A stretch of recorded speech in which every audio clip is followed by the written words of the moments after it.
Hola, buenos días, bienvenidos de nuevo. Ya nos hemos ido viendo a lo largo de la mañana. Ahora me toca estar sentado aquí en vez de presentar a los moderadores. Soy José Antonio de INCIBE y vamos a dar paso a la mesa redonda transferencia, retos, ciberseguridad y ciberinteligencia. Estoy muy bien acompañado. Voy a presentar al panel que me rodea, empezando por Xavier Michelena, que es fundador y vicepresidente del Grupo S21SEC. Cada uno de los miembros del panel va a tener un periodo de 5 minutos de exposición para ir contextualizando la charla y pasaremos a las preguntas. Perfecto. Xavier. ¿Ya empiezo ya? Sí. Buenos días a todos. Muchas gracias a INCIBE por esta oportunidad. Yo creo que este es un tema que nos ocupa y que nos preocupa. Cuando nos plantearon estar en esta mesa, intentamos entender qué es lo que realmente queríamos transmitir. No queríamos hablar de nuestros libros, sino entender de verdad cuál es la evolución que tiene la seguridad y la evolución de la inteligencia. Si vamos un poco a lo que es la realidad, ¿esta es mi presentación? Está al final, ¿no? Sí, puede ser la... Está al final. Sí. Bueno, si vamos un poco pues, a lo que es la realidad, entiendo que todos sabemos lo que es la seguridad, entiendo que ya está en nuestra casa, digamos, en nuestro día a día, la ciberseguridad. Probablemente lo que es la inteligencia pues, es un concepto, vamos a decir, no material, en el que se trabaja pues, en diferentes campos, y llevar esto pues, al mundo digital creo que es un reto que tenemos durante los próximos años. Una de las cosas que más preocupa en este momento es la capacidad que tenemos de entender los cambios que se están produciendo. Yo creo que en este momento en el que todo el mundo habla de lo que es el mundo de transformación digital, de Industria 4.0, de la conectividad, lo que está cambiando es la forma de hacer negocios, la forma de relacionarse y la forma de obtener la información. Entonces, simplemente por hacer un símil, a la hora de hablar de seguridad, yo creo que todos vamos al diccionario y sabemos directamente qué es. Es una sensación, es un concepto de percepción, es algo donde no existe riesgo, no existe peligro, pero no existe la seguridad total, que es algo que lo sabemos nosotros en nuestro día a día. Si vamos a nuestro Google de siempre, al lugar que recorrimos en los últimos tiempos, cada vez que hacemos una apuesta, cada vez que buscamos algo y ponemos la palabra ciberseguridad, existen más de 2 millones de entradas que hablan sobre esto y además la Wikipedia ya nos da una definición. Y dice que es el concepto de seguridad que lo hemos trasladado directamente pues, al mundo digital, a esa red en la que están los datos, en la que están las empresas, en la que está la información y que realmente queremos proteger y debemos proteger.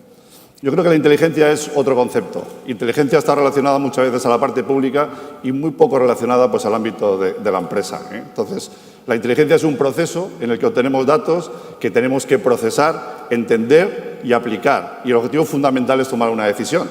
Y la inteligencia se aplica no solo pues, al ámbito de la seguridad, sino pues, a los conceptos empresariales y a otros elementos. Entonces, es clave que veamos que todo lo que se ha trabajado desde el punto de vista real de la seguridad física, de la inteligencia física, lo tenemos que trasladar a un campo nuevo, a un modelo nuevo. Y en este sentido, cuando entramos dentro de lo que es la Wikipedia, ciberinteligencia no tiene una definición, sino que tiene pues, un concepto que es interesante y que está relacionado con lo que tenemos que hablar hoy aquí. Sale el proyecto CISPA, que es el proyecto de los Estados Unidos, en el que se ha definido el intercambio de información entre la parte pública y la parte privada, con un objetivo fundamental: defender las infraestructuras del país. No es una definición, pero es un concepto del que vamos a hablar durante este debate. Y si queremos poner la palabra ciberinteligencia al concepto de inteligencia, hay un riesgo que es aplicar directamente los modelos digitales a lo que ya sabemos hacer en el ámbito real. Yo creo que ese es el proceso de cambio que tenemos que entender durante este debate.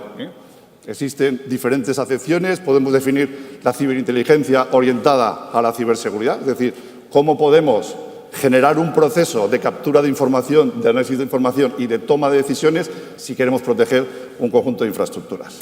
Pero vamos a la realidad. En los últimos 2 siglos el mundo ha cambiado. En el siglo XIX llegó el tren, en el siglo XX llegaron las infraestructuras críticas comunicadas y hoy estamos en el mundo de los datos.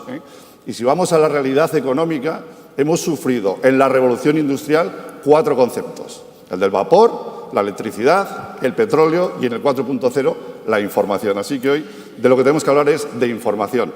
Hemos cambiado las empresas industriales se están transformando y dentro de las empresas, antes, ahora y después, existen las personas, los procesos y los productos o las tecnologías. Y la clave de esto, ¿qué es? Que nuestros activos, que eran físicos, se están convirtiendo directamente en activos lógicos. Los activos de la compañía es la información, sus clientes, su know-how, sus infraestructuras. Es importante que tengamos claro que este es el cambio real, porque es el cambio que estamos afrontando desde el punto de vista de las empresas, desde el punto de vista de gobierno, desde las normativas y desde la relación que tenemos que seguir directamente en todos los entornos, horizontales y transversales, la administración pública, las empresas y los ciudadanos. Y esto requiere de tecnología e innovación. Nosotros tenemos que ser creativos y tenemos que cambiar el modelo. ¿A qué se enfrenta hoy un empresario? ¿A qué se enfrenta directamente la administración?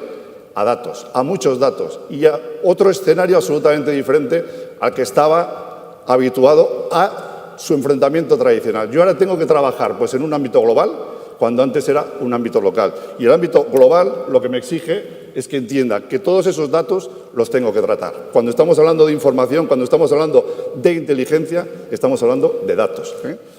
Y creo que lo fundamental es entender que seguimos teniendo los procesos, las personas y la tecnología, pero existen riesgos. Entonces, cuando hablemos de inteligencia en un foro como este, probablemente nos vamos a concentrar en la inteligencia o la ciberinteligencia en ciberseguridad. Un ejemplo que hemos vivido todos y que se ha tratado durante estos días también aquí, WannaCry. WannaCry, cuando estamos hablando de transferencia, colaboración, yo el día de WannaCry, hablando con los clientes, existían clientes que habían recibido hasta 20 informes diferentes del análisis del hecho. Es decir, 20 empresas, clientes, proveedores que estaban lanzando directamente la información. ¿Cuál es la realidad? La realidad es que al final el incidente se produjo y teníamos 3 indicadores, 4 indicadores, 5 indicadores diferentes de diferentes organizaciones que nos indicaban que existía un riesgo. Esto es post-mortem, esto es después de. La clave de la ciberinteligencia es que no vuelva a pasar. La clave de la transferencia es que haya un punto de contacto que nos diga de verdad dónde está el nivel de riesgo. Y si vamos más allá, nos vamos a enfrentar a otras cosas. El espionaje se ha convertido en el ciberespionaje y es global. Las APTs, eso que estamos sufriendo las empresas desde el punto de vista de espionaje industrial, entre países y demás. Últimamente estamos viendo un concepto clave dentro de lo que es la información, la posverdad. Nos enfrentamos a hechos que no analizamos. La clave de la inteligencia es analizar. En ciberseguridad muchas veces no se analiza. Y además, la desinformación. Si yo quiero generar un conflicto, soy capaz de hacerlo pues, a través de desinformar directamente pues, en los foros. Si quiero generar un beneficio, soy capaz también de generarlo. Este hombre Thomas Kay, no es este. Hablamos de transferencia, perdonad. La parte de transferencia, ¿qué es? Es un concepto que se hace desde la tecnología en un proceso de datos. Pero sigue habiendo una clave y una llave que somos las personas. Es decir, en la ciberinteligencia la persona va a ser clave en la última decisión. Como dice pues, este gurú del Instituto Da Vinci, el futuro se crea en el presente. Es decir, lo que tenemos que hacer mañana lo tenemos que construir hoy. Vamos a ver durante los próximos años que los robots van a suplir ciertas posiciones de trabajo, pero vamos a ver también que tenemos que generar nuevas profesiones y nuevos profesionales. Por tanto, en ciberinteligencia lo que podemos decir es que tenemos que construir desde la formación, la educación, la construcción de un formato de nuevos profesionales, lo que tiene que ser pues, un modelo de futuro para poder apoyar a nuestros países, a nuestras empresas y a nuestras personas. Primera conclusión. La ciberinteligencia está en construcción. Es decir, no existe todavía la ciencia de la ciberinteligencia. Segunda conclusión, ¿cómo hacemos la transferencia? Pues creo que se está hablando también durante estos días en el foro. La colaboración público-privada, innovar, hace falta más tecnología que nos permita llegar más fácil a los datos y tener un buen modelo de análisis, generar nuevos profesionales en ciberseguridad, faltan miles, millones, en ciberinteligencia que no tenemos, hay que generar también profesionales, alinear los modelos de país con los estadios actuales, alinear el modelo de país con el de Europa y alinearlo con sus empresas y con sus ciudadanos. Tener un modelo de gobernanza es clave en esto, es decir, quién es el que levanta la mano en función del tipo de incidente, en función del tipo de riesgo y educación digital. Esta es la clave, es decir, los nuevos profesionales vienen del mundo digital y tienen que saber aplicar el mundo real desde ese entorno. Y luego las preguntas, que no sé si saldrán, es decir, esta es otra de las claves. Queremos colaborar. Es una palabra que está en todo el Congreso. Colaboración, colaboración, colaboración. Bueno, ¿A qué protegemos y quién protegemos? ¿Una empresa, un país, los ciudadanos? Esa es una de las claves. ¿Quién es el enemigo o quién es el competidor? Yo tengo que entender cuál es el escenario en el que me estoy manejando. ¿Cómo nos coordinamos? ¿Quién lidera? ¿Quién tiene que levantar la mano? Esos 3 indicadores tiene que ser uno. ¿Quién lidera directamente esto y cómo lo gestionamos? ¿Quién filtra la información y cómo se filtra la información? ¿Quién es capaz de entender el sentimiento de un concepto digital? ¿Quién es capaz de entender todo eso? Y, por último, ¿quién paga? ¿Quién paga esto? Al final, si queremos tener empresas profesionales y demás y queremos ser competitivos, alguien es el que tiene que pagar directamente lo que es la receta. Gracias.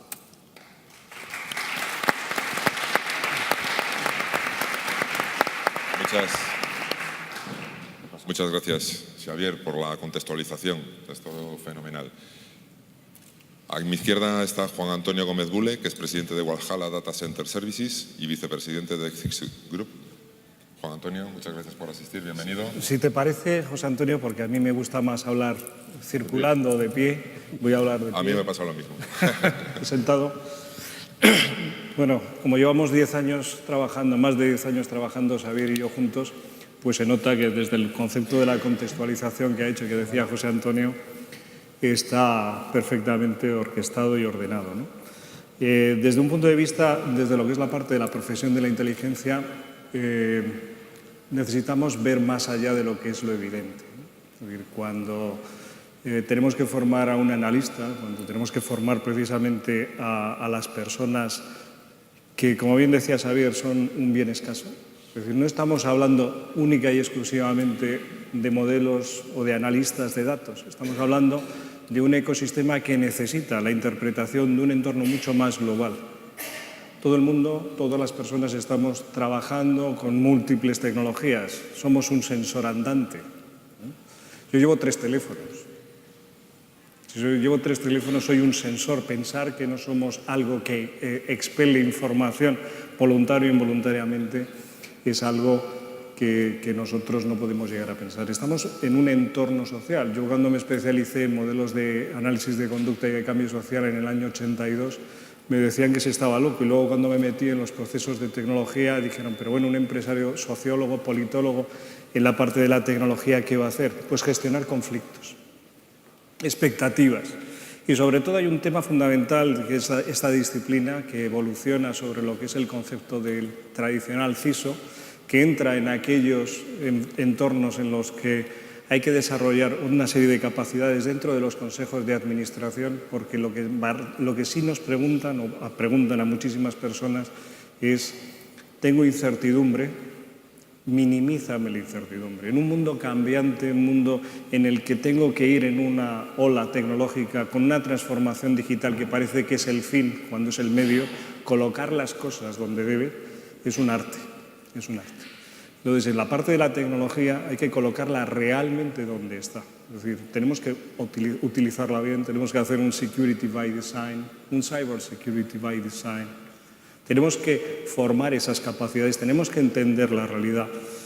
Hay una disciplina dentro de lo que es la parte del entorno de la inteligencia o de la ciberinteligencia, que son las redes complejas, el análisis de redes complejas, y nosotros lo denominamos las redes asignóticas. Es decir, lo que está por debajo del radar, lo que no es dark web, sino es aquel elemento que subyace frente a un elemento evidente. Eso lleva a una serie de confrontaciones entre lo aparente y lo real.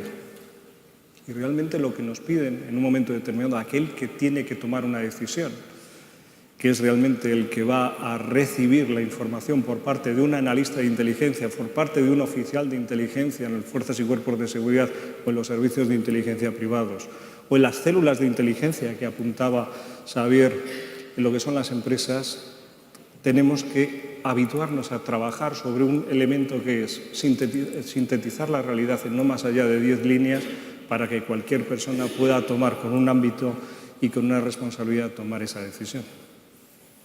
Y muchas veces tomamos decisiones contaminadas por la desinformación. Estamos sobreabundados de información. Para que os hagáis una idea, cuando hacemos el análisis del trabajo de un analista, el 80% de su tiempo se dedica a desbrozar información. Y podemos llegar incluso a justificarnos de nuestro propio trabajo porque trabajamos mucho en la búsqueda de la información. Hay uno de los temas fundamentales que es El que se preocupa en buscar no se preocupa en encontrar. El que se preocupa y se acerca a una determinada realidad con una serie de prejuicios no ve la realidad, sino que la retuerce de cara a lo que realmente está dispuesto a entender. Y eso hace que luego nos sorprendamos cómo este producto que es tan maravilloso no hay nadie que lo compre, precisamente porque no has escuchado al cliente, no has escuchado al votante, no has escuchado a la ciudadanía. Y entonces te separas mucho más y se genera una mayor brecha social, brecha empresarial, brecha familiar. Es decir, el entorno de la ciberinteligencia es un entorno de comprensión de la realidad utilizando lo que es un mecanismo fundamental de entendimiento de esa realidad, que es la ciberseguridad. Por eso, ese grado de profesionalidad entre la parte tecnológica y elementos que no son tecnológicos son claves a la hora de entender esta realidad. Y habrá preguntas, y supongo que en el foro habrá preguntas interesantes sobre esa realidad, ¿es la real? ¿No es la real? ¿Qué consumimos? ¿Qué información es la que consumimos? ¿Nos consideramos libres en la toma de decisiones cuando estamos inducidos? ¿Es manipulación? ¿Es una experiencia de cliente? ¿Es una experiencia de turista? ¿Realmente somos un actor voluntario? ¿Accionamos, actuamos o reaccionamos? ¿Tomamos responsabilidad sobre nuestras acciones o realmente hacemos un clic de afirmación o de negación frente a un impulso que se ha convertido en algo biológico e impulsivo? Por ahora, nada más.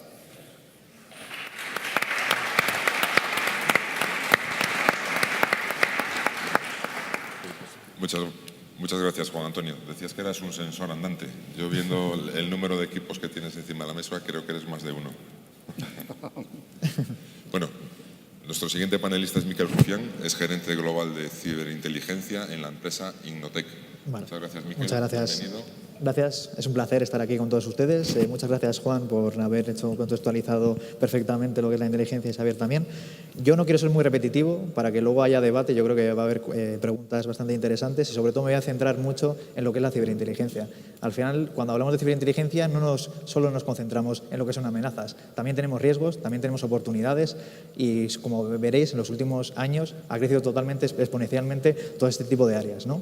Realmente, cuando hablamos de ciberinteligencia, no tenemos que tener tampoco conceptualmente algo que sea tecnológico. Daros cuenta que realmente el que está utilizando esos datos, esa información, es el analista que está detrás, que es la persona que realmente va a sacar valor útil en ese tipo de contextualización.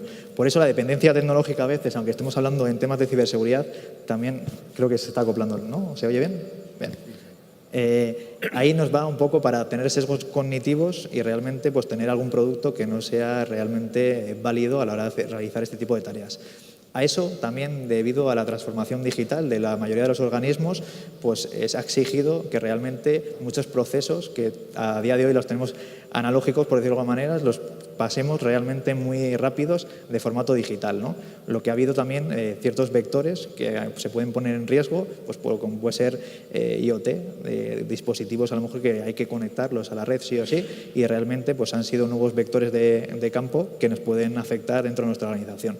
Bueno, para todo ello, realmente los modelos que hay actualmente, que son ciberseguridad, pues ya realmente no están cubriendo realmente esta capa de protección que realmente deberíamos tener. Por eso necesitamos ir un poco más allá con estos nuevos modelos de ciberinteligencia, sobre todo en la capacidad de detección y de prevención, que es realmente donde estamos fallando a día de hoy en ese tipo de cuestiones. Y eso no significa tener más presupuesto, tener tecnología de última generación, porque al final, cuando tú tienes la mejor tecnología, los mejores analistas, el mejor equipo, sabes que realmente cuando tú tienes una amenaza, seguramente vas a tener que convivir con ella.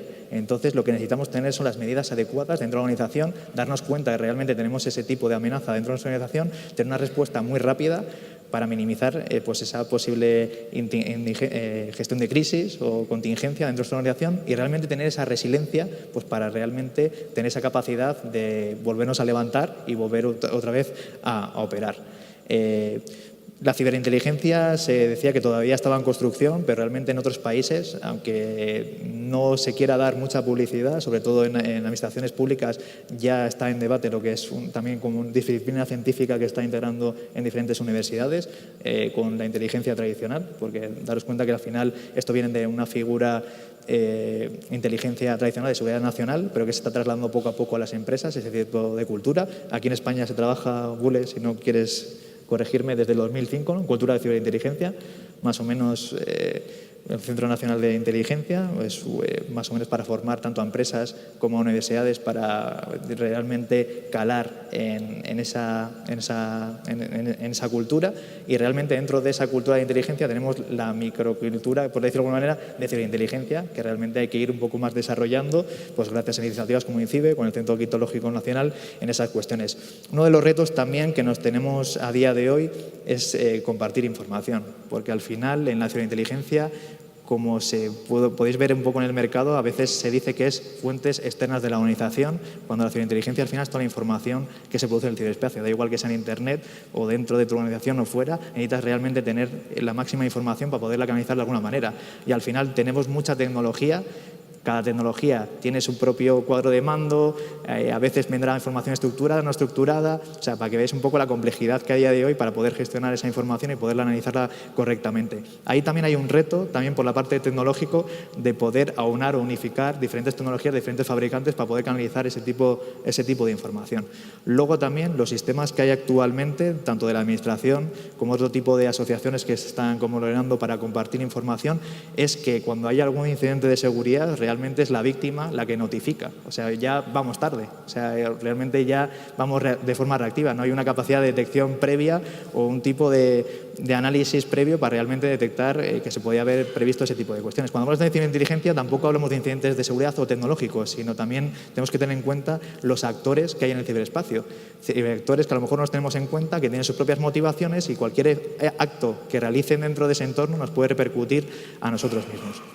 Y luego también, gracias a la transformación digital, pues vamos a sufrir también nuevas patologías. Tampoco hemos tenido tanta dependencia, no hay estudios longitudinales sanitarios que nos digan pues qué efectos colaterales vamos a tener con el uso más dependiente de mogollón de dispositivos dentro. Eso va a ser una barrera también que a lo mejor tendremos que tener incluido dentro de esa variable. ¿Vale? Y luego, pues bueno, todo lo que es I+D, desarrollo y producto nacional, pues también tendremos que trabajar estrechamente, tanto con organismos públicos como empresas nacionales, pues para comprarlo a nivel nacional y no comprarlo fuera. Y bueno, voy a ser breve para dar un paso a compañeros y sobre todo luego preguntas que seguramente sean más entretenidas que dar nosotros la charla. Muchas gracias, Miquel.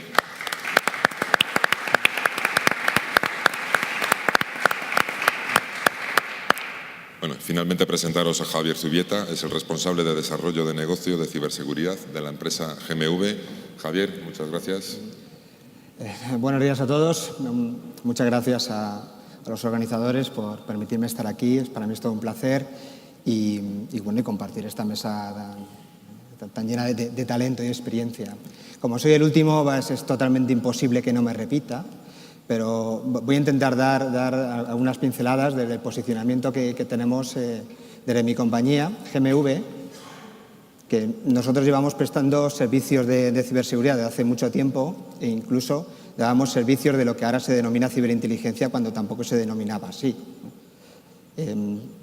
Porque el término yo creo que ha aparecido recientemente, pero servicios antiguos, entre comillas, del estilo vigilancia digital o alerta temprana o análisis de altos volúmenes de información, pues ya tenían, digamos, razón de ser por sí mismos, ya tenían entidad propia hace pocos años, pero lo que nosotros nos dimos cuenta era que conectando este tipo de servicios, que la información que uno de estos servicios generaba pudiera alimentar al resto de servicios, pues esos vasos comunicantes al final lo que hacían era elevar la eficiencia y la eficacia del servicio en su conjunto. Ahí es donde nosotros vimos que ese pegamento a través de personas especialistas, que ahora podemos estar denominando de muchas maneras, pero que siempre han estado allí, pues dotaban de esa capa de inteligencia, es decir, ir mucho más allá de lo evidente, con el objetivo claro de que nuestros clientes pues tomaran las mejores decisiones, ¿no? Pero también nos hemos dado cuenta que no es la ciberinteligencia, este tipo de servicios no sirve contextualizarlos en lo general, sino que hay que ir muy a lo particular. Entonces, la demanda que nosotros tenemos, las exigencias de nuestros clientes y nuestro posicionamiento es de ser lo más especializados posible que podamos. Y en muchos casos el éxito está en el concepto, en el ámbito, sea lo más restringido posible y lo más claro posible para que los objetivos sean para que estén lo mejor definidos posibles. Por ejemplo, podemos aplicar ciberinteligencia para el sector financiero, para la lucha contra el fraude. Y además, de entre todo el fraude que sufre el sector financiero, pues podemos centrarnos en el fraude de tarjetas de crédito. Pues ahí sí que podemos aplicar y especializarnos al máximo en metodologías, en personas y en herramientas o en know-how para poder llegar a dar esas conclusiones de información de valor. También me gustaría resaltar un par de ámbitos en los que yo creo que la ciberinteligencia puede dar muchísimo de sí, tanto de presente como de futuro a corto y a medio plazo. El primero es en la preparación antiincidentes. Bueno, yo creo que es el uso más claro de la ciberinteligencia, pero en el caso de la preparación del ciberincidente, pues se puede llegar a, digamos, estar bastante bien preparado para contener bien el golpe e incluso llegar a desactivarlo, ¿no? Entonces, esto es uno de los usos que se está dando ahora. Una vez más, si esa actividad se contextualiza en un ámbito concreto, pues entonces los resultados pueden ser espectaculares. Y la segunda, que también se ha mencionado, es a la hora de recuperarse ante un incidente. También la ciberinteligencia se está utilizando mucho para llegar a saber qué es lo que ha ocurrido, qué es lo que ha pasado. No nos tenemos tampoco que llevarnos las manos a la cabeza por el hecho de que nos hayan atacado y cómo me ha podido ocurrir eso a mí. A nadie le gusta, evidentemente, y todo el mundo se intenta preparar lo máximo posible, pero como va a ocurrir antes o después, pues gracias a ciertas actividades de ciberinteligencia, pues también puedes llegar a saber verdaderamente lo que ha pasado, o por lo menos acercarte mucho más para poder depurar responsabilidades. Y como entrada y posicionamiento de GMV en la mesa, pues esto era lo que quería contaros. Muchas gracias. Bien, muchas gracias, Javier.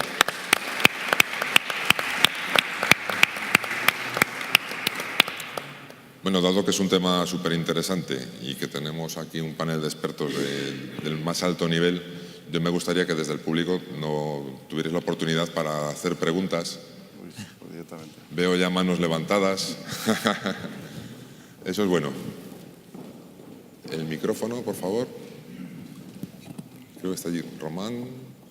No, por allí, por orden de ir levantando manos. Román. Luis y Ignacio. Hola, ¿qué tal?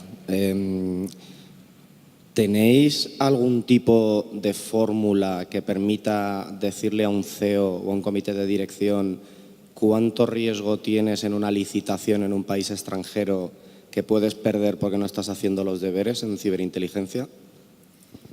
Pues, ¿tú primero? Sí, bueno, a ver, yo creo que es una buena pregunta, Román. Yo creo que es una de las claves, ¿no? O sea, yo creo que estamos hablando de datos, estamos hablando de estrategia país, estamos hablando de con quién estamos compitiendo. Estas cosas pasan al revés. Es decir, cuando hablamos de ciberinteligencia, yo quitaría la palabra ciber. Yo creo que esto es un modelo de inteligencia económica, y existen países que están por delante de España de una forma notoria, por lo menos en los últimos años, ¿no? Y gente que sabes que te está ganando los concursos, no sé si por ese euro final o por esos elementos que suelen ser absolutamente sorprendentes, pero que vienen de esa clave de análisis de información, ¿no? Yo creo que lo que nos aporta el mundo digital es un salto cualitativo. O sea, probablemente cuando estás licitando en un país, estás trabajando con riesgo país, con otra serie de elementos, más tus competidores, que pueden ser de 3, 4, 5, 6 nacionalidades diferentes, ¿no?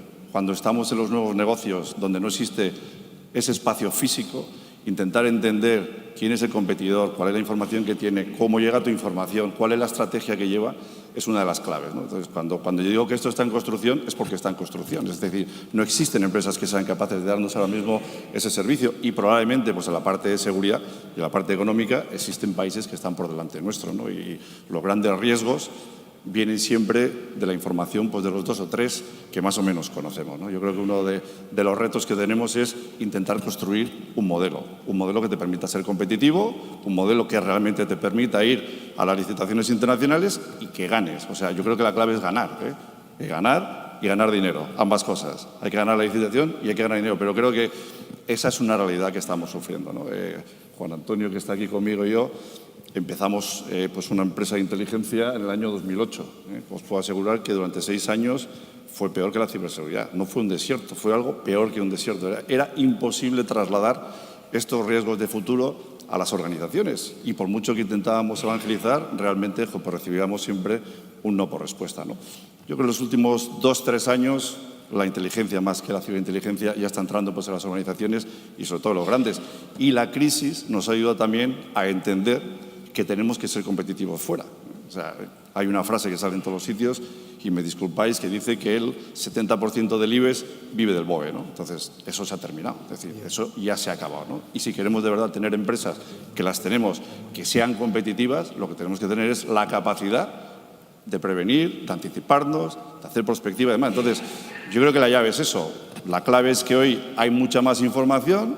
Sabemos que nada es perfecto, es decir, todos los que están trabajando en matemáticas, yo a mis amigos matemáticos durante años les he dicho, no sé qué hacéis en este mundo, aparte de dar clases, les he pedido perdón a todos, o sea, creo que son la clave ahora mismo de todo lo que tiene que ser pues, un modelo de transformación, pero tenemos que alinear lo que es el dato con lo que es negocio y con lo que es riesgo. Entonces, los equipos de trabajo que tenemos que tener son diferentes disciplinas que tienen que llegar pues, a la conclusión de ser mejor que la competencia. Bueno, lo que decía, pregunta Román, yo creo que, a ver, por un lado, lo que es la parte al CEO, lo que le interesa, al Consejo de Administración, es el riesgo incurrido en la parte del compliance de lo que no hace o de aquello que puede incurrir, que eso sí que hay determinadas métricas y lo que es esa línea, es el peligro de hacer, también el peligro de no hacer, que eso es, yo creo que son las dos cosas. Comentaba Xavier estos 10 años en los que empezamos a desarrollar lo que era la parte del núcleo de inteligencia económica para España, en lo que es, lo hemos intentado en 2 legislaturas distintas, con el Partido Socialista, con el Partido Popular, y no hemos sido capaces de poder dinamizar eso. Me preguntaba a Miquel que cuándo había empezado lo que es la parte de la dinámica de acción, cuando se configura el Centro Criptológico Nacional, con carta de naturaleza en acción y presupuesto dentro del CNI en el 2005, y luego después en el 2007, en noviembre del 2007, con el Real Decreto de configuración del CNPIC, entre medias el desarrollo de Inteco, luego INCIBE. Pero ¿qué le preocupa a un CEO? Pues realmente lo que cuando te llaman empieza el miedo, como cuando te llama a ti tu jefe y ya no sabes ni por dónde va, que me viene, ¿cómo me viene? ¿Como hacker o me viene como investigador o me viene realmente como le quiero, pero además sé que me puede meter en un lío? Yo creo que estamos hablando, y lo comentaba antes, es en los consejos de administración lo que hay una función permanente, es una emoción permanente, que es la emoción de la incertidumbre. ¿Qué hacemos con la inteligencia? La inteligencia, lo comentaba Javier, y es un tema que es un lema nuestro, es ver más allá de lo evidente. Y llega un momento en el que ante tal barullo hace falta realmente tomar una posición.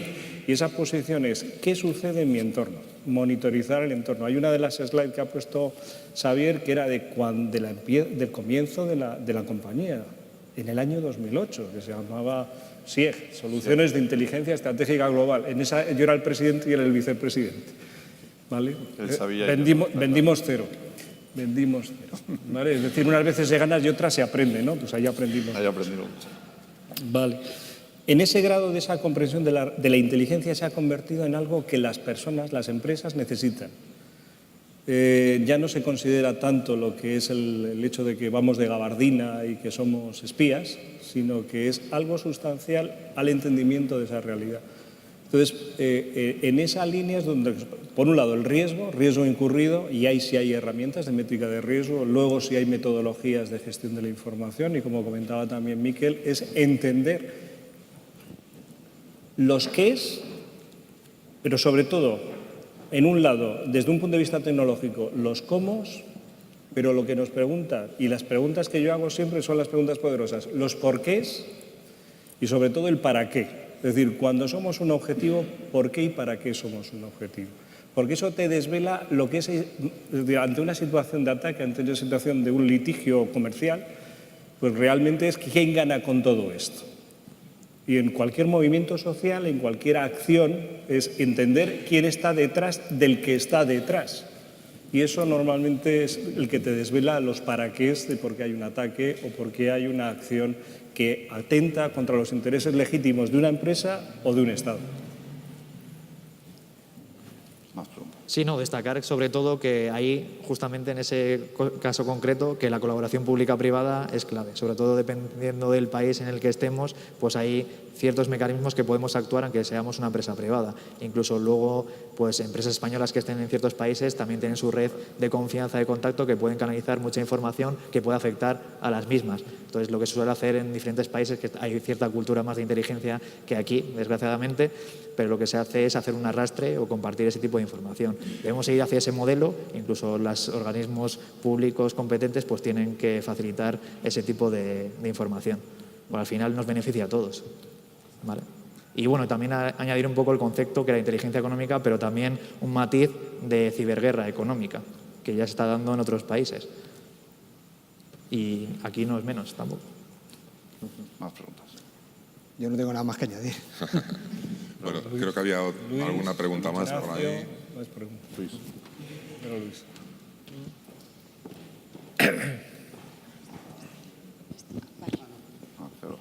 Bueno, en primer lugar os felicito por vuestras aportaciones. Bueno, aparentemente la inteligencia tiene de recorrido 3.000–4.000 años y la ciberinteligencia, por ejemplo, a través de vosotros, como quien dice antes de ayer, 10 años. Me gustaría preguntaros qué tiene de positivo y se puede extraer de positivo la inteligencia histórica y qué se necesita de nuevo en la ciberinteligencia que no la proporciona lo que acabo de decir. Me gustaría que fuerais precisos. Vamos a dejar tú ahora. Sí, Bien. sí, empiezo yo. Bueno, yo creo que en ciberinteligencia nos aprovechamos claramente de toda la experiencia, por ejemplo, del modus operandi de los criminales, ¿no? Entonces, ahí todo lo que es la ciencia de la criminología ayuda a un poco a investigar mucho más allá y que lo que es el esquema mental ingenieril, de los cuales hay muchísimas personas detrás de lo que son los servicios de ciberinteligencia, pues que se le rompan un poco los moldes, ¿no? Entonces, yo particularmente creo que ahí, desde el campo ciber, vamos, el aprendizaje que tenemos que tener es total, ¿no? Desde el punto de vista de ponernos en la mente de alguien que quiere de verdad hacerte daño y no tiene por qué utilizar un medio sofisticado para hacértelo. A mí, Luis, me gustaría decirte que cuando hacíamos los análisis tradicionales desde un punto de vista de defensa, eran análisis, que esa es la pregunta, no entiendo que más o menos por ahí.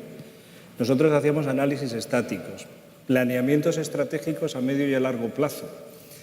La elasticidad del ataque y del combate hace que entiendas la realidad de una forma totalmente distinta.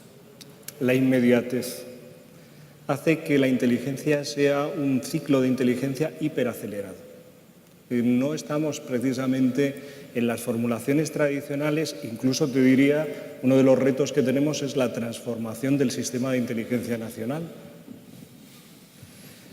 Inteligencia exterior, inteligencia interior, no vasos comunicantes entre la inteligencia de fuerzas de cuerpos de seguridad, tanto públicas, estatales, y ya hemos visto la implicación que tienen las no estatales, y lo que son las fuerzas, lo que es la parte de los servicios de inteligencia, tanto de las Fuerzas Armadas como incluso de lo que son las células de inteligencia de las empresas. Yo creo, Luis, que no sé si hemos contestado a la pregunta. La inteligencia antigua estaba adaptada pues, a los medios antiguos, es decir, desde el punto de vista real, dónde está tu objetivo, dónde están tus empresas, dónde está el modelo, dónde está el país, y tenía unos medios determinados y probablemente el tiempo era bastante más largo que el de hoy, y hoy estamos en el mundo digital en donde la velocidad de cambio es asombrosa. O sea, yo creo que el gran problema que tenemos en este momento es cómo somos capaces de adelantarnos al tiempo, ¿no? O sea, yo creo que el tiempo está por delante nuestro. Internet no solo nos ha cambiado la vida, sino que nos está cambiando la forma de pensar, y creo que la clave de lo que tiene que ser pues el nuevo modelo que se deba generar es saber alinear las capacidades humanas con las capacidades tecnológicas, ¿no? No hemos hablado de la inteligencia artificial, pero eso es algo que llegará hasta qué punto pues el modelo Machine Learning y tal nos va a ayudar a resolver los problemas antes de que se den, ¿no? Y creo que aquí la clave se trata en construir. Es decir, si miramos el sector ciberseguridad, nos falta mano de obra, nos faltan expertos, nos falta estrategia, nos falta visión, nos falta dinero. Es decir, realmente es un sector que hay que construir todavía mucho más. Y si vamos a la ciberinteligencia, estamos en la misma situación. Es decir, cuando pasamos de la seguridad física a la seguridad lógica, las personas que nos sentamos aquí han ido cambiando. Es decir, son dos conceptos diferentes, aunque tengan un modelo de convergencia, ¿no? Si vamos a la inteligencia, yo creo que va a tener el mismo camino. La inteligencia tradicional se va a tener que apoyar también pues, en los nuevos modelos de inteligencia, ¿no? Y en otra forma de pensar. Entonces, cuando tú construyes una empresa digital, vas a cambiar el tema. A mí me da pánico cada vez que todas las consultoras y todas las empresas vamos a hablar de transformación digital e industria 4.0, si no sabemos, si es algo que se está construyendo. Es decir, ¿en manos de quién me pongo yo a la hora de cambiar mi negocio, ¿no? Yo pongo un ejemplo simple, una cadena de cines, ¿no? Que está pues, en un plan de reflexión, pues porque tiene Netflix, tiene otras cosas. Después de 6 meses, la conclusión que tiene es, ¿qué es lo que tengo yo? Gestión de espacios. Yo tengo 500.000 usuarios y voy a gestionar espacios. Entonces, su negocio del futuro va a ser absolutamente diferente, ¿no? Entonces, adelantarte a eso, adelantarte pues, a lo que ha hecho Netflix, HBO y tal, debe ser la clave en los negocios, ¿no? No solo desde el punto de vista de empresa, sino desde el punto de vista de país. ¿Cómo vamos a ser competitivos en un mundo global? Bueno, pues creo que es uno de los retos que tenemos. Entonces, yo creo que el cambio sobre todo es la velocidad. Lo de hoy está por delante de las capacidades que tenemos, o sea, hoy, desde el punto de vista de las compañías, de tomar decisiones y de que sean correctas, ¿no? Entonces, entraremos en la prueba-error. Prueba-error, prueba-error. Igual que el emprendizaje, es decir, o ganas o aprendes, ¿no? Es un poco la frase que utiliza Juan Antonio siempre. Esto es lo mismo, es decir, o ganamos o aprendemos. Hay un tema, simplemente como apunte. Nosotros tradicionalmente hemos pensado, nuestro pensamiento es secuencial. Ahora estamos hablando de pensamiento lateral.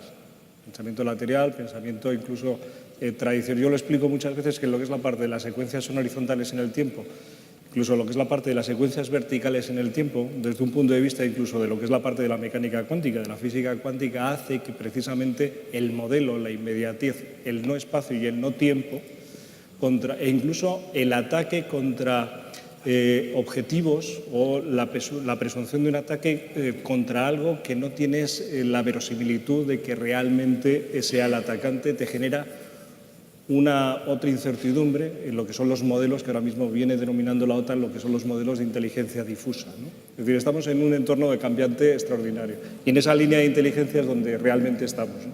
Trabajando sobre lo que es la parte de ese modelo de transformación. E incomoda muchísimo. Al ser humano le incomoda el cambio. Cambiarle a alguien su forma de pensamiento y sus hábitos nos cuesta mucho. Para poder cambiar un hábito en un proceso incluso en el nuestro, tenemos que hacerlo durante 21 días para que genere un cambio. Y luego nos quejamos. Pero es que realmente es así. Y si no entramos en la rueda del samsara, ¿no? En el mito de Sísifo, otra vez. Y eso es lo que, de ahí es donde tenemos que salir. Gracias. Miquel. Y destacar básicamente pues, el análisis retrospectivo, que es mirar hacia el pasado pues, para tener en consecuencia lo que está a día de hoy, porque muchas veces muchos patrones se repiten a día de hoy, entonces si no hemos tenido en cuenta ese pasado histórico, pues nos podemos perder. Y sobre todo la diferencia con ciberinteligencia de la inteligencia tradicional es que tradicionalmente las fuentes eran caducas, o sea, caducaban en el momento quizás, y gracias a la ciberinteligencia disponemos de datos y de información en tiempo real y que podemos complementarla con otro tipo de fuentes, ya sean fuentes humanas, fuentes de imágenes, y eso es el valor añadido que nos dan. Gracias. Bueno, ahora voy a hacer yo una pregunta, que para eso estoy aquí también, ¿eh? Salió una palabra mágica ahora que es ciberguerra. Desde hace 2 semanas en todos los eventos que voy, etcétera, parece que el prefijo ciber ya se le ha anexionado a guerra y ya es público. ¿Realmente consideráis que estamos viviendo en una ciberguerra? ¿Qué papel jugaría la inteligencia, ciberinteligencia y la cibercontrainteligencia? Lanzo la pregunta, ¿no? A ver, Vamos a dejar que vea la derecha. Javier. Vale. Empezamos aquí, que luego nos acaparáis un poco vosotros. Yo particularmente creo que se está librando una ciberguerra, pero con unos parámetros en los cuales no estamos para nada acostumbrados y que por lo tanto no somos tampoco capaces de tangibilizar. Si entendemos guerra entre estados, pues yo creo que es algo que ya está en el conocimiento público, en los medios de comunicación, pues todo lo que está ocurriendo, ¿no? Y si hablamos digamos, de otro tipo de guerra, más de lluvia fina, más de que pasa por debajo del radar, etcétera, pues es una constante prácticamente desde que tenemos Internet y conectividad. Entonces, yo veo una guerra ahora mismo preocupante, que es la de aquellos que son capaces de ir a por ti, de hacerte verdadero daño, contra, digamos, otra serie de medios, el lado del bien, que no se atreve a atacar, ¿no? Entonces, ahí es un poco, yo veo una descompensación clara entre... Porque, claro, tampoco sabes contra quién vas a atacar, ¿no? Ahí es donde yo creo que en un par de generaciones todo esto se habrá solucionado, pero en este momento no. Tienes que identificar un enemigo, tienes que hacer una atribución, y esa atribución en este momento es harto complicada. Pero sí, se está viviendo una ciberguerra claramente. Hombre, yo añadiría que a lo mejor poner prefijo ciber a todo, pues a lo mejor cansa un poco, ¿no? Porque al final la guerra es guerra, da igual en el plano en el que estés, da igual que estés en tierra, mar, aire o ciberespacio, al final es la misma motivación, y poner prefijos, pues bueno, al final es solo ver un plano, cuando realmente hay que tener un poco la visión global, pues, de esa amenaza o ese riesgo que podemos tener. ¿Se está librando una ciberguerra? Pues sí. Otra cosa que a lo mejor el entorno nuevo de ciberespacio pues es mucho más complejo, pues atribuir por ciertos actores o quién está detrás en ese tipo de autoría, ¿no? Y contraguerra de información o contraguerra, pues realmente sí hay. O sea, es bastante fácil, pues realmente poner piezas falsas de información en el ciberespacio, pues para dar por hecho de que ha sido pues este país o este grupo activista o ciertas cosas que se pueden aprovechar pues para luego tener, pues como hemos hablado antes de la inteligencia económica, un retorno económico a esa empresa que puede beneficiar en un momento puntual, pues en una licitación internacional. Que le haya hecho un ataque reputacional, que haya hecho un ataque y le deje pues en evidencia, por ejemplo. Yo creo que... ¿Tú o yo? Bueno, tú mismo. Venga, Vale. venga, vamos. Pili y Luego Mili. yo, luego yo. Vamos a ver, ¿ciberguerra existe? Sí. ¿Desde cuándo se categoriza el quinto espacio? Desde agosto del año pasado, por parte de la OTAN, se categoriza ya el quinto espacio. Tenemos tierra, mar, aire, espacio y ciberespacio. Es decir, al final tenemos un ciberespacio en el que hay distintas reglas. Hay un ciberderecho, hay unos entornos totalmente distintos y hay unas reglas de juego distintas. ¿Existe la guerra económica que utiliza el mundo ciber para potenciar los desarrollos? Sí. Incluso hay estados, como hacía referencia también Xavier, que es, por ejemplo, Francia, que tiene la escuela de guerra económica. Y no dicen la escuela de no paz económica. Cuando nosotros identificamos un riesgo, le tenemos que poner el nombre que tiene, porque si no identificas con el nombre que tiene, no identificas si no eres capaz de poder actuar frente a ese riesgo, sobre todo para minimizarlo o para actuar contra ello. ¿Estamos en una situación de conflicto permanente? Sí. Hay una doctrina desde el año 1999 que se llama la guerra sin restricciones, y la guerra sin restricciones hace que sea totalmente es asimétrica, y lo que hace es que lleva el conflicto a la ciudadanía. Y lo principal, como un objetivo, esa guerra es desprestigiar al Estado para que sea incapaz, por parte de la percepción de la ciudadanía, de que defienda sus intereses.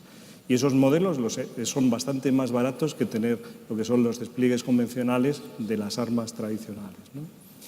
¿Estamos en esa situación? Sí. ¿Vivimos en esa situación? Sí. ¿Estamos preparados para identificar ese riesgo? Cada vez más. ¿Estamos preparados para atajar ese riesgo lo mismo que tendríamos un riesgo convencional, en el riesgo de la atribución que decía Javier? No.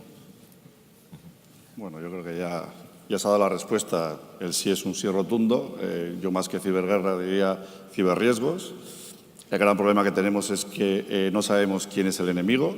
Lo intuimos, lo pensamos. Es decir, cuando hay un panorama político pues, en el que se puede cambiar el rumbo de las elecciones, hay alguien que está interesado. No sé si eso es un concepto de guerra, es un concepto estratégico. Entonces, yo creo que lo que falta es lo que hablábamos al principio, es decir, una estrategia. ¿Cuál es la estrategia que tiene un país de defensa y de ser competitivo, ¿no? ¿Cuál es la estrategia que tenemos las empresas de defensa y de ser competitivos, ¿no? En los últimos años nos ha tocado analizar unas cuantas APTs en compañías importantes. Entonces dices, ¿quién está dentro de esto? Pues lógicamente por detrás de lo que te das cuenta es de que existe un país determinado cuyo objetivo fundamental es copiar, aprender y competir. Entonces, desde ese punto de vista yo creo que existe un nuevo escenario, el quinto espacio, absolutamente diferente. No se puede defender físicamente, es un concepto virtual y en el que hay que aunar la parte pública y privada, y esa es la palabra que decíamos antes, la colaboración, la transferencia y tener un modelo que te permita realmente estar en las mejores condiciones. Es decir, yo creo que la sociedad, en el cambio que está teniendo desde los menores a los mayores, el cambio es radical. El uso de la tecnología por parte de los menores les ha dado muchísimas oportunidades, pero también les ha abierto muchos riesgos. Entonces, ¿sabemos las empresas utilizar correctamente las redes? ¿Sabemos los gobiernos utilizar correctamente las redes? ¿Hemos creado un modelo de gobernanza que nos permita estar en condiciones? Entonces, no sé si es una guerra o una ciberguerra, pero sí que es un ciberriesgo que está encima de la mesa y que puede tener pues, efectos devastadores, ¿no? Es decir, esto no es un concepto de bomba nuclear, pero puede ir más allá. Entonces, yo creo que desde ese punto de vista nos tenemos que ocupar, además de preocupar, que es un concepto lógico, ocupar e ir construyendo pues, un modelo que nos permita ser, entre comillas, confiables. Vamos a dar alguna pregunta más al público. Bueno, en primer lugar, enhorabuena por elegir esta temática tan interesante y relevante. Sí me gustaría aterrizar un poco los modelos o los nuevos modelos de ciberinteligencia dentro de la gran complejidad que tienen. Entonces, en particular, algún ejemplo que incluya el papel, ¿no?, de la propaganda y de la contrapropaganda. Para ser más concretos, caso Cataluña. Pues, Valiente. un valiente, pues yo donde hay un charco me meto. Es un valiente. A ver, cifra de presupuesto de todo lo que es el área de propaganda generada y gestionada por la Generalitat de Cataluña en esta línea, 300 millones de euros en estos últimos 5 años. No 300 millones de euros cada año en global, sino 300 millones de euros increciendo hasta cumplir en este último año 300 millones de euros. Presupuesto del Estado para contrapropaganda, 0. Es decir, lo que es la parte del ejercicio de influencia y de contrainfluencia, la parte de esa propaganda es realmente si tú entiendes que y subestimas al otro cuando es un quintacolumnista. Quintacolumnista es, desde una perspectiva anarconacionalista, aquel que tiene un objetivo claro desde hace 20 años y persigue el objetivo y él lo tiene claro y tú no. Tú le subestimas, le dejas que vaya corriendo y no haces nada en función ni de la educación, ni en función de la cultura. ¿Por qué? Porque te inhibes. Entonces, la propaganda y la contrapropaganda tienen que estar, en un caso es Putin. Yo admiro a Putin porque es un director del servicio de inteligencia puesto de presidente, pero su mente funciona como un director de análisis de inteligencia con unos zapatos de influencia real, de desestabilización y de generación de entropía realmente donde actúa, ¿no? Yo creo que esos modelos de influencia, modelos de contrainfluencia son reales. Muchas veces, y hay un tema que queda aquí, y hay algunos compañeros de las fuerzas y cuerpos de seguridad del Estado, tradicionalmente hasta que se empezó a cambiar la ley de enjuiciamiento criminal, verdaderamente las reglas del juego siempre benefician al criminal. ¿Por qué? Porque desde estas reglas, desde esta parte de las líneas, tienes que cumplir la legalidad. Y eso se convierte en un problema para defender el Estado de Derecho. Se va cambiando y afortunadamente se va adecuando, y supongo que Elvira Tejada esta tarde comentará, porque ha habido que trabajar en jueces, en fiscales, en lo que es la parte del aparato jurídico, el aparato público, la parte de los distintos elementos del Estado, el cuerpo ejecutivo, lo que es la parte del poder legislativo, el poder judicial, porque esto cambia y realmente tenemos que cambiar ese modelo. A mí me llama la atención que esas líneas de influencia y de contrainfluencia, si propaganda o contrapropaganda, realmente hay que dotarlas.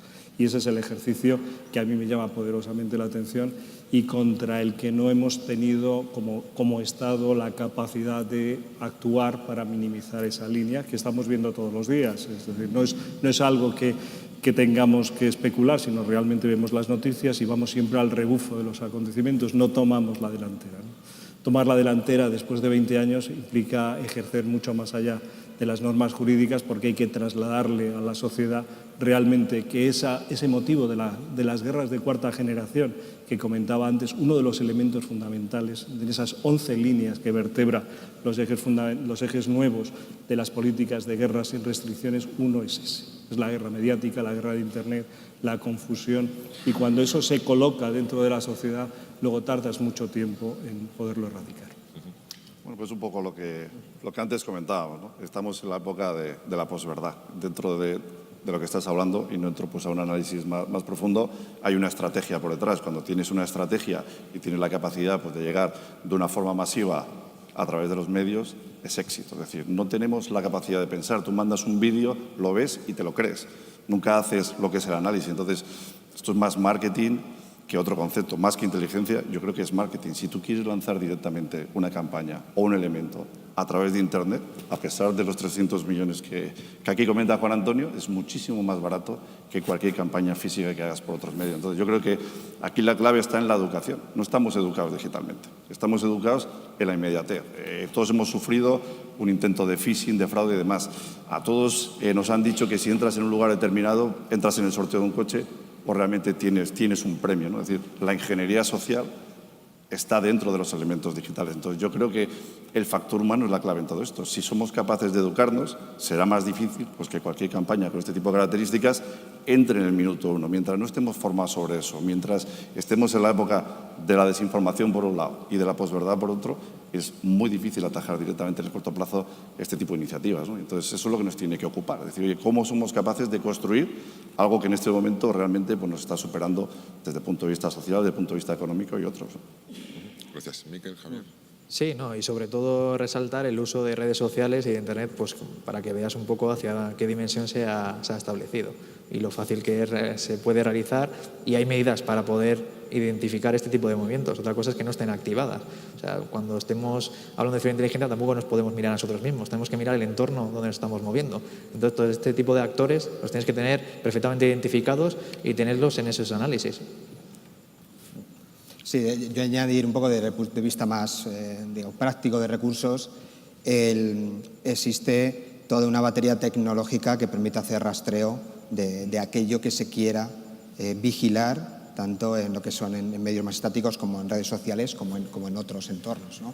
Entonces, si luego existe una voluntad de actuar acorde con lo que se está vigilando, con lo que se está rastreando, con lo que se está monitorizando, pues entonces ya podrás de alguna manera hacer una contrarrestar si esa es tu estrategia. También existe bastante tecnología que lo que permite es un poco identificar patrones y que te puedas también tú adelantar. Es decir, porque existen, si hay campañas orquestadas de propaganda, también se pueden llegar a intuir de alguna manera y también prepararte. O sea, no es tanto ya un tema tecnológico o bien de know-how, sino más bien es un tema de qué se quiere hacer con eso y si verdaderamente quieres hacer algo con eso. Muchas gracias. Había una última pregunta por allí. Hola. Creí que me habías pisado la pregunta con lo de la ciberguerra, pero por las respuestas que he oído no he quedado muy satisfecho, ¿no? Prácticamente todo el discurso que se está llevando en todos los foros es ciberdefensa, detección, prevención, capacidad de recuperación rápida. A lo mejor no es muy políticamente correcto hablar de ciberguerra, pero cuando se habla de ciberguerra, al final acabamos pensando en que es un ciberriesgo, porque de alguna forma nos está, o sea, aunque supiéramos la atribución de esa persona que nos está, o de ese país o de ese estado que nos está atacando, ¿podríamos atacar? O sea, ¿tenemos la capacidad de ciberataque? ¿Tenemos la capacidad de tener ciberarmas disponibles de tal forma que se pueda responder? Bueno, yo creo que es una buena pregunta. Empezamos con aquí, si os parece. Sí. Javier. Desde el punto de vista tecnológico, las ciberarmas están a disposición de los estados. Yo particularmente no creo que un estado en este momento se atreva a lanzar una ciberarma en respuesta de un ataque en el cual no tiene 100% seguro la atribución. Porque por mucho que todos estemos pensando en los países del eje del mal, yo no veo a un país del eje del bien lanzando, digamos, la contramedida en función de en función del ataque sufrido. Yo no lo veo en este momento. No lo veo.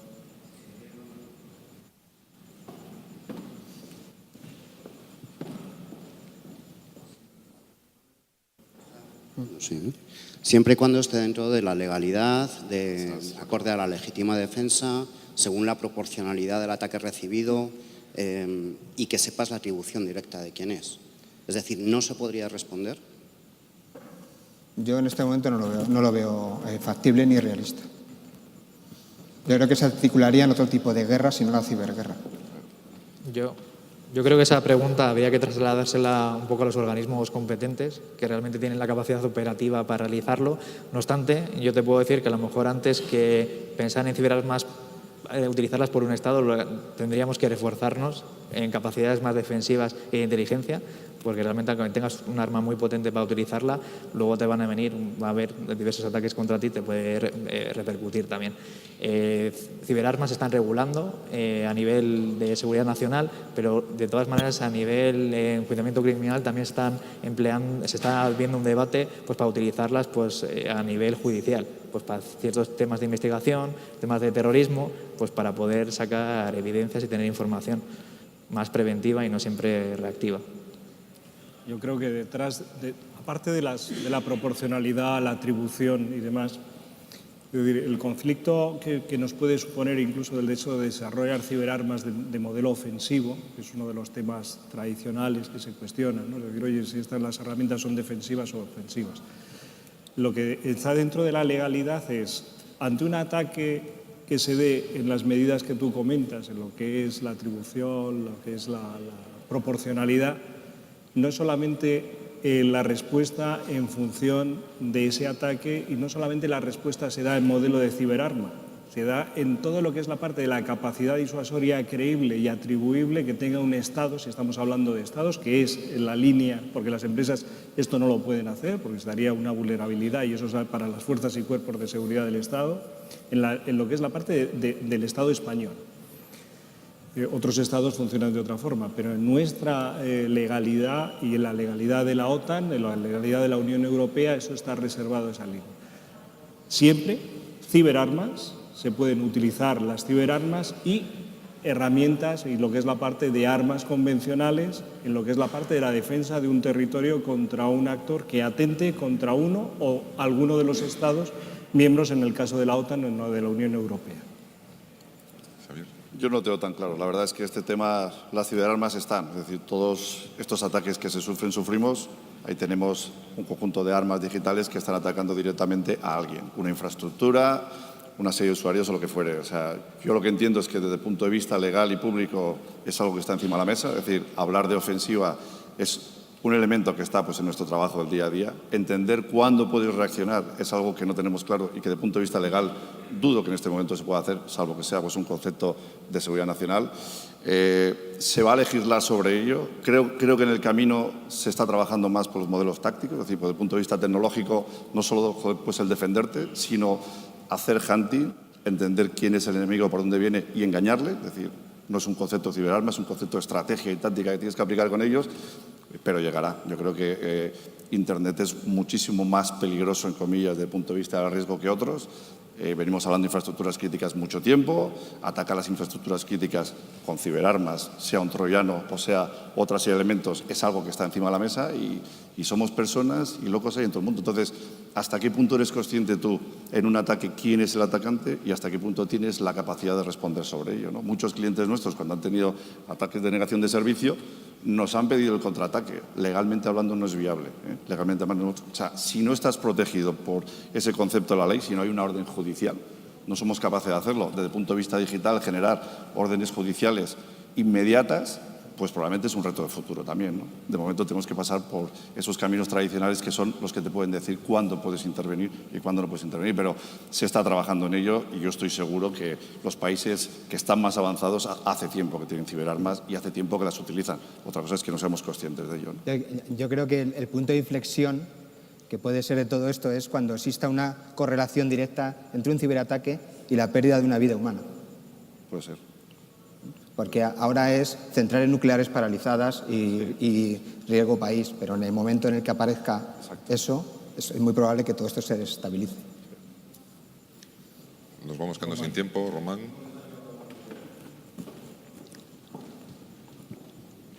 A tenor del comentario de Javier, esto ya está pasando. La Syrian Electronic Army se dedica a señalar personas que otros van a ejecutar. y lo que hacen es con infointeligencia y ataques obtienen la posición de ese tío y luego va alguien del régimen del Assad y lo mata. Es así de simple. Entonces yo lo que creo que tenemos que reflexionar todos es que el mundo ya no es post-Westfalia, es que el mundo es post-Westfalia y hay que reaccionar y el hackback lo necesitamos para sobrevivir. Entonces hay que mentalizar a los juristas de que hay que cambiar la forma de ver el mundo, pero vamos, yo no sé qué opináis. Hombre, lo que es la parte de la Convención de Budapest, lo que es la parte del desarrollo, de la modificación, de todo lo que es la parte de la legislación, tiene que cambiar. Va cambiando la sociedad a una velocidad extraordinaria, lo que es la parte de la normativa regulatoria, legislativa, está cambiando. Muchas veces cuando tenemos miedo lo que hacemos es sobreabundancia de normativa, con lo que nos lleva a la inacción, pero sí, como comentaba Xavier, se está trabajando en ello. La velocidad de crucero yo creo que en esto no es una velocidad rápida, no tenemos un fuera borda, ya nos gustaría tener un transatlántico con esa capacidad de velocidad, pero lo que sí está claro es que esos riesgos de esa convergencia entre una herramienta para colocar y estructurar un objetivo y luego trabajar sobre él, es una realidad y que está cambiando. Nuestra sociedad cambia, los modelos de conflicto cambian, las modalidades de riesgo se multiplican, también las oportunidades. Es decir, que aquí estamos hablando de una serie de entornos muy apocalípticos, ¿no? Pero esto genera una serie de ventajas también competitivas y tecnológicas que hay que saber aprender. ¿Queréis intervenir? Bueno, nos vamos quedando sin tiempo. Yo quería darle un pequeño giro porque desde INCIBE también nos preocupa el tema de talento, de identificación, promoción, etcétera. Y lo mismo que en ciberseguridad, en ciberinteligencia, ya desde el principio creo que habéis coincidido todos que hace falta más gente preparada y formada. Entonces quería haceros una pregunta rápida, porque no tenemos mucho tiempo antes de que daros otra ronda de conclusiones de 2 titulares. ¿Qué habilidades específicas consideráis que debe tener un profesional para ser un buen profesional en ciberinteligencia y qué tipo de formación? Bueno, yo apuesto más por la creación de equipos multidisciplinares, porque si queremos buscar, digamos, cibersupermanes que sean capaces de aunar las unas con, hacer equilibrios con cosas que es imposible, ¿no? Bueno, de alguna manera ahí también hay un debate abierto sobre, por ejemplo, en el caso de los DPOs, que cómo tienen que llegar a ser deformados, ¿no? Entonces, yo creo que en el caso de ciberinteligencia pasa más por tener esos mega cracks, sino por formar equipos multidisciplinares entre los especialistas, analistas de datos, criminólogos, estadísticos, matemáticos, bien dirigidos y bien orquestados. Por lo tanto, yo iría, en el caso de la ciberinteligencia, yo iría más por ahí. Sí, añadiría que es muy necesario lo que es un módulo de análisis de inteligencia que viene tradicionalmente, sobre todo para moldear al propio analista, que no tiene nada que ver con herramientas informáticas, sino viene pues un poco más mental, proceso mental.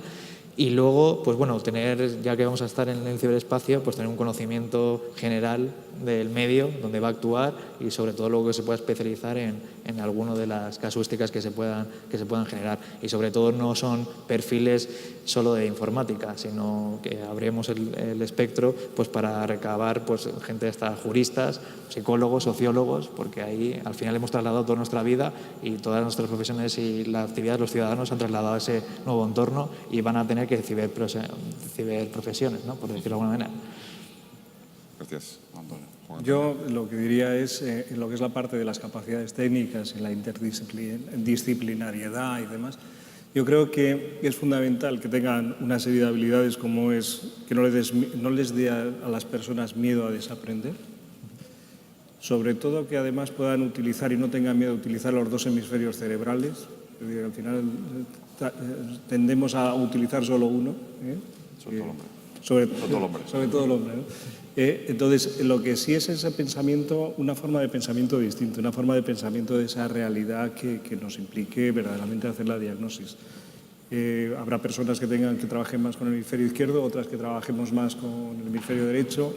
Al final, lo que sí es un equipo compensado con unos desarrollos de capacidades y de habilidades, no solamente tecnológicas, sino habilidades de comunicación, porque esto, si no se comunica, no existe. Es decir, que al final en las organizaciones podemos hacer trabajos maravillosos, pero si no somos capaces de transmitir lo que queremos, quedamos en un régimen Y yo trabajo mucho en el autismo, trabajo mucho porque me preocupa mucho lo que es la parte del autismo y lo que es la parte, por ejemplo, de personas con las que trabajamos que tienen un síndrome de pre-Asperger o Asperger, tienen una capacidad de influencia y de centrarse mucho, pero tienes que trabajar mucho en sus habilidades de comunicación, ¿no?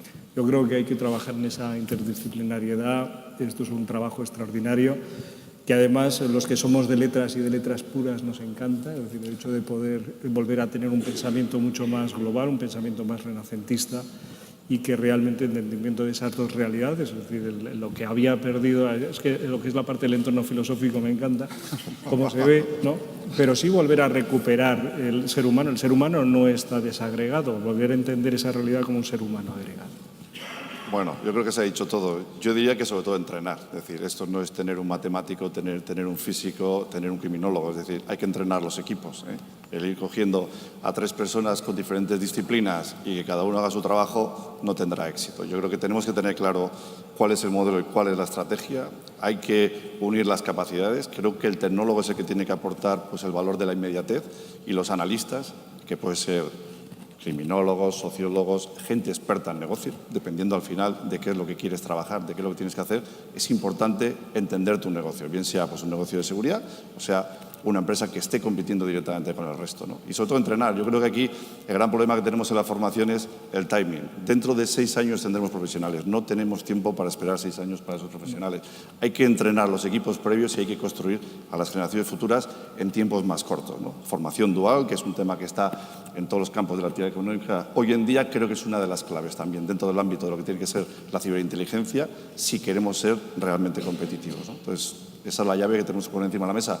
Crear el profesional del futuro, definir en qué se debe formar pues, el profesional y, sobre todo, entender dónde están los foros colaborativos en donde aprendemos a dar pasos adelante, ¿no? Nosotros trabajamos la ciberinteligencia en su concepto básico desde hace años y en los equipos tenemos desde ingenieros, físicos, criminólogos, psicólogos, historiadores y demás. En la integración es donde está la riqueza directa de lo que son las soluciones, ¿no? Entonces, yo creo que es un poco el modelo que tenemos que abordar entre todos. Bien, estamos fuera de tiempo. Nada, simplemente me gustaría pediros una última reflexión muy breve para tomar nota y el año que viene intentar repetir en el ISE y seguir el proceso que hemos iniciado con esta mesa redonda que es súper interesante. Bueno, el año que viene se hablará de ciberinteligencia, estoy totalmente seguro. ¿De ciberguerra? Se hablará de ciberguerra, habrá un incidente de estos de los que haya desestabilizado todo, volveremos un poco a repetir lo mismo. Y bueno, yo particularmente creo que es una de las disciplinas en las que uno puede desarrollar mucho más la creatividad, además de que te supongan verdaderos retos profesionales. Y nada, que un futuro, vamos, espectacular, lo veo yo. Comparto un poco la conclusión de mi compañero y sobre todo que ya ciertas empresas a nivel nacional pues que estén implementadas en un plan de ciberinteligencia propio, con sus propias unidades y sus propios trabajadores. Bueno, yo creo que si pudiéramos poner un titular, un claim, digo, bueno, la ciberinteligencia, la llave del Matrix, ¿no? Pues yo sería más simple. Yo creo que si vamos a entrar el año que viene en Google y ponemos la palabra ciberinteligencia, que automáticamente salga la definición. Creo que es algo que estamos construyendo, espero que lo hagamos entre todos, creo que todos estamos aprendiendo un nuevo modelo, una nueva materia y el objetivo fundamental es que forme parte de la estrategia de los países y de las compañías si realmente queremos ser competitivos. Bueno, ya vamos un poquito fuera de tiempo. Agradecer al panel, a mis compañeros haber asistido, compartir vuestro conocimiento, ha sido un auténtico placer. Entre vosotros y el público con sus preguntas me lo habéis puesto muy fácil y nada más. Simplemente agradecer también al público que ha aguantado porque yo tengo hambre, supongo que el público también tendrá ganas de irse hasta el parador. Ha sido todo estupendo. Muchas gracias a todos y hasta la tarde. Seguimos aquí en el Tren de Emprendimiento.